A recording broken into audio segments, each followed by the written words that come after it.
Welcome to this presentation on star-likeness of a product of star-like functions with non-vanishing polynomials.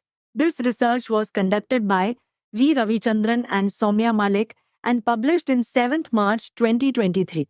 Today we'll explore the key findings and contributions of this important work. Let's begin by understanding the problem this research addresses. This paper investigates the star-likeness of a function fz, fz, qz, beta n, where f is a star-like function of order alpha, q is a non-vanishing polynomial of degree n in the unit disk D, and beta 0. The study aims to find the largest value of R such that R-1f Rz belongs to various subclasses of star-like functions. The core of the methodology involves analyzing the expression for ZFZ, which is derived from the definition of Fz. By determining the disk that contains ZFZFZ for Z within a smaller disk of radius are denoted as D underscore R, the paper establishes bounds for the real part of this expression. These bounds are then used to find the radius of star-likeness of order lambda for Fz. The paper presents several theorems that provide explicit formulas for the radius of star-likeness for the function Fz with respect to different subclasses.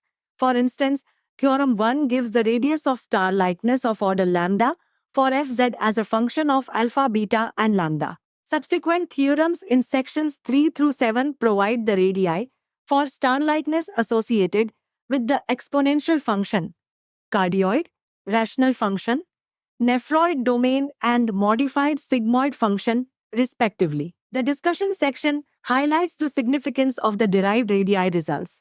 It emphasizes that the radii obtained are sharp, meaning they are the largest possible values. The paper also points out that many known radius results can be obtained as special cases of the theorems presented by specific choices of parameters alpha and beta.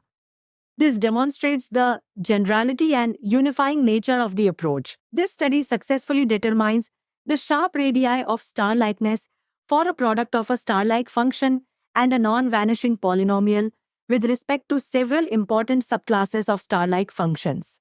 The methodology employed, which involves bounding the expression ZFZFZ, proves effective in deriving these radii. The results contribute to the understanding of how the star-likeness properties of a function are preserved or altered when multiplied by a power of a non-vanishing polynomial.